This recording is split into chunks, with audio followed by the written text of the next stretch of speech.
FORA.tv. The world is thinking.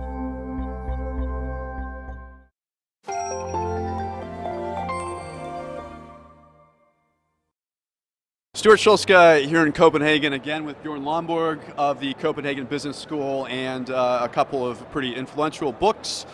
And we are having sort of a follow-up conversation on one we had a couple of days ago. We've just had some fairly, I don't know if momentous is the right word, but at least interesting public statements made from the Chinese Premier and President Obama. And maybe we could start by you commenting on what you think the storyline and the implications are moving forward from what we heard from President Obama and the Chinese in this kind of dueling plenary that they just had. Well, my fundamental understanding is that we're essentially seeing the outcome of setting this whole process and forward, saying let's do the same old treaty, because we're seeing nothing. We're essentially seeing Obama coming to Copenhagen, and I appreciate that he's here, but saying, yeah, we're not bringing anything new to the table. We basically want verification from China. That, to a large extent, seems just to annoy people, but I understand the idea. We're going to promise the same thing that we have not even really followed through, which is still 3% cut from 1990 levels by 2020. Let's see if that ever gets through Congress. And then we're going to start up with the $10 billion on fast cash and maybe $100 billion in 2020. But that, of course, will be somebody else who will have to pay, and it's going to be private, public, mainly private, certainly a lot of other people. It's hard to really see that there's the substance of a deal here. There's a lot of promises, but they all sound very, very vague. About that money, I actually wanted to get your perspective on this idea of historical responsibility of the industrialized countries, the developed countries, to the developing countries, the developing world. I heard a lot about that at this conference, and I wonder if you could share your thoughts on, is it a valid principle? Well, I mean, it's certainly one moral argument that you could make, and I think it's important that I basically talk about efficiency. I don't talk about what kinds of morals people should be putting on top of this sort of issue. I would, though, say if you're going to say that we want reparations for bad things that you've done because you got industrialized, it might also make sense to say, well, shouldn't you at least also recognize that a lot of good things have come from that industrialization? Take, for instance, high-yield agriculture and peninsula. And it seems to me that those would also be some of the good things. And if you can't have had the good things without the bad things, it's not obvious that the overall impact of industrialization in the Western world has been a negative for third world countries. And you don't hear any of that here, do you? That no, doesn't really get voiced at all. But again, as we also talked about earlier, this is about getting a lot of money out of the first world. And I understand that. They're basically saying, here's some really bad stuff, give us money, and if it works, I would be doing the exact same thing. Okay. In our first conversation, you indicated that if you line up the various problems facing the world and the various solutions for addressing them, and then you have economists examine which ones are most effective, that most economists will recognize that spending a lot of money to curb carbon emissions is not an effective strategy. I wonder if you could address whether, doesn't that depend a little bit just on which economists you're asking, or are you suggesting that most economists would in fact end up in that category? It certainly seems to be that most economists would end up in that category, but it's very clear that some very, very high-powered economists are saying very different things. Stern is one, probably Krugman, Stiglitz are some of the other people who've been very forcefully out. I've debated both Stern and Krugman and Stiglitz on this, and it seems to me, and that may have changed, but it certainly seems to me that they are more talking about sort of a sense that this is a very urgent issue rather than a particularly economic angle of attack, certainly for Stiglitz and Krugman. Stern clearly have written a very large report that basically said that it was a good idea to invest, but he did so by putting a very, very low discount rate, essentially saying that the far future is incredibly important. But what you have to remember is, if you do the similar thing with all the other opportunities, it essentially means that virtually everything you want to do becomes much, much more valuable. So essentially what Stern did was he said, no, take our point that for every dollar you spend, you avoid about 2 cents of climate damage. If the incredibly far future is also worth a lot to us, it might actually be several dollars you avoid. But then, of course, what you do with the investment in research and development is not $11, but it's possibly hundreds of dollars. And of course, if you start focusing on HIV, you're not just saving a few next generations, you're saving all the way down the future. So possibly for every time you spend a dollar there, you avoid thousands of dollars of damages. So essentially, all you do is you ramp up everything. And that's, of course, also why one of the slight illogical consequences of Stern is that he ends up essentially saying, we should spend all of our money on the future, about 97.5%, which... And a fairly distant future. Yes, but the point is you should be spending virtually nothing. You should be buying porridge and maybe living in a very, very small apartment and save everything for future generations, which I probably don't need to remind you, most people don't. No, they don't. This actually raises another question. It's one that, you know, we're obviously surrounded by a lot of really insanely smart people here, and although after the NGOs left, I'm not sure whether it didn't go down all in all, but yes. Yeah, I'll have to re-examine that comment on tape later. See exactly what you're saying about the NGOs there. It was a compliment to the NGOs. Yeah. Anyway, we've also spoken while we're here with a variety of skeptics. You as a policy skeptic, spoke with Christopher Monckton last night as a science skeptic. And I think it's a little bit, not necessarily confusing, but disconcerting to the public watching this, seeing the very emphatic certainty on one side of this debate, and then obviously some very smart people on the other side who disagree. How is it that all these people looking at the same data come to such radically different conclusions? I mean, it may just seem obvious, but I'm just wondering if you have any thoughts on that. Well, I think, and you know that I believe that global warming is real, and I actually think that is very obvious when you look at even some of the very, very smart and prominent skeptics like Dick Lindzen from MIT or Pat Michaels.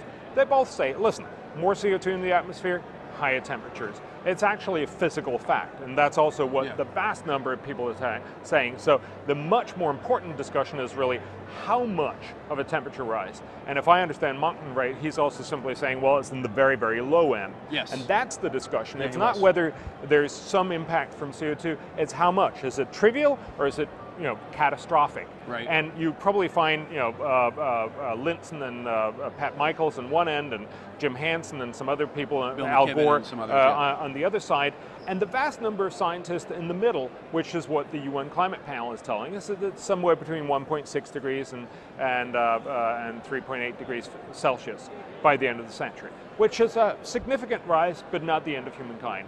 And so I think, again, my sense is that certainly as a policy rule, we should go with the vast number of scientists who are telling us something, not because they're right, but because it's the best that we know right now. Right. Okay. All right. I'm willing to accept that. But nevertheless, a follow-up on the policy skepticism. Okay. So again, between very, very smart people, you know, Paul Krugman, Nobel economist, yourself, others. You don't have your Nobel yet, as far as I understand. No, you're working on it. Probably not getting it. There is vast disagreement, and you know, this is, I guess, one just, you know, the obvious multiplicity of opinions that occurs. But it is, I think, maybe a little bit disconcerting to some of the public to see Krugman, you know, who is just guns blazing, all speed ahead, and then others like yourself in very well thought out disagreement with that. And I don't know there's an obvious answer here, it's just a fact that people disagree. Well, and obviously disagreement is good in that sense, but I do also believe that if we look at the literature, it's very, very hard to see that it's true that investment in carbon cuts is a better deal than, for instance, investments in research and development. The only thing that both Krugman and Stern have offered up is to say that no, it's actually not that it's a bad idea, it's actually a good idea. But of course, they still have to show that it's a better idea than the other things, and they haven't done that, and I think, quite frankly, you can't show that. Right. I think also Copenhagen and what we're seeing exactly today is showing that also politically, it's a bad idea. So we're seeing some confirmation, at least, also in just political matters, that they realize it's going to be expensive, and therefore it's going to be very, very hard to actually sell to their populations. Now, recruitment could still be right in principle, but certainly it weakens the argument. Got it. You've made it very clear that you're somebody who's very open to dialogue with people who disagree with you. In fact, that seems to be like almost most of what you do, is going out and talking with people who might have disagreements with you. Would you say, coming into an event like this, where you encounter all kinds of people, that your position, your view on things gets nudged one direction or the other? Or do you feel that you have sort of assembled all the information that you need at this point to think what you think? Does that question make sense? Well, let me try and see if I made sense of it, at least. It's very clear if you go to talk to different audiences, you very clearly try to stress different things, because if you upfront say something you believe is just not right, typically people just back off and say, I'm not going to listen to the rest of what he has to say. So you go in and say, what you say makes some sense, but let me try to qualify that. That's just simply good teaching. And so you want to, not change your message, but you want to emphasize it differently so you actually have a chance to talk to people. If I go to talk to people who are very skeptical about climate change, I don't go out and say, you're all wrong, and it's all about realizing that Al Gore was really right about global warming. Right. It's more saying, listen, you got to look at the fact that the vast majority of scientists are saying this, so it's probably a good idea to listen to that too. Likewise, when I talk to people who are very, very worried, I'm saying, yes, global warming is absolutely right, it's a very big problem, but we should also be looking at what else could we spend our money on, how effective are our policies, that sort of thing. But of course, the core message should very, very well be the same. Otherwise, right. I've done my job badly. Got it. This one's going to veer a little bit here. So you're probably the only person in this conference who has worn jeans, a t-shirt, and Adidas each of the days, and I'm personally very impressed by it. It makes you come across more Californian than European in certain ways.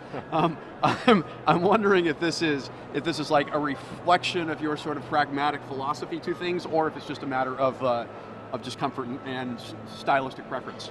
Yeah, I mean, it used to just be that was what I wore, but then I also realized when I first went on TV, people wanted to put me in a suit, and I was like, no, I don't want to be in a suit. I don't want to just be somebody who you believe because he's wearing a tie. I want you to listen to what I have to say.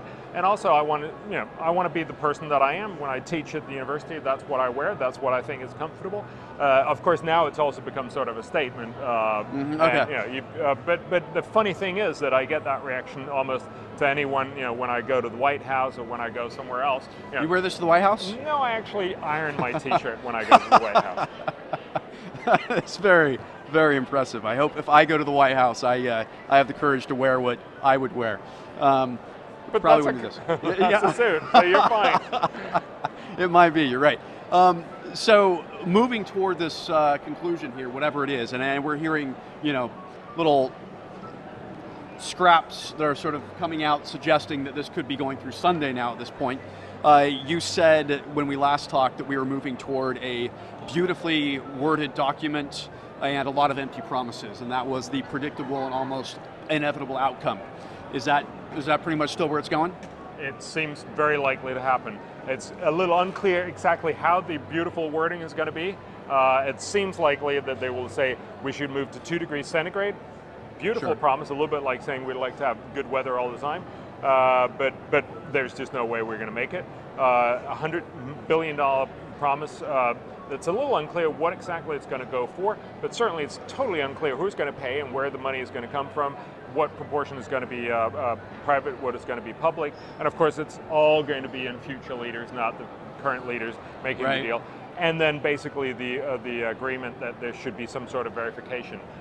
That I think many people in here, I was just on the radio with John Vidal from The Guardian, the UK Guardian, who's obviously very climate concerned, and he was saying it can only be described as a face-saving maneuver, and it certainly seems likely that it's something like that. I certainly heard those words uttered around me in the media center a couple hours ago when that was wrapping up. Okay, so it's a slightly different question, maybe as a concluding question. Moving out of this, what's next for the Copenhagen Consensus Center? Is there anything that the Copenhagen Consensus Center actually takes from this event? I mean, obviously you guys are policy concerned, so there's policy coming out of this. You're going to be addressing it, but I'm just wondering how you guys interact with this, or if at all, you know? Well, I hope that in many ways we're showing that, well, maybe we should have listened more to those priorities, because they would actually have helped us move towards a more likely deal and a smarter deal, and a cheaper deal, and one that would actually fix climate change. Right. So we're going to be pushing that argument obviously strongly over the coming year, and then we also have some other plans that I can't reveal right yet, but we're definitely going to come out and look at more places where we can prioritize and get more rationality hopefully into the policy debate. Okay, well, we will look forward to finding out what those are, and maybe we'll have this exact same conversation next year at COP16 in Mexico City. Well, let's hope that we'll have one that'll look more towards a solution. That would be obviously ideal. Once again, Stuart Schulzke here in Copenhagen with Bjørn Lomborg. Bjørn, thanks again for your time, and I think that's a wrap.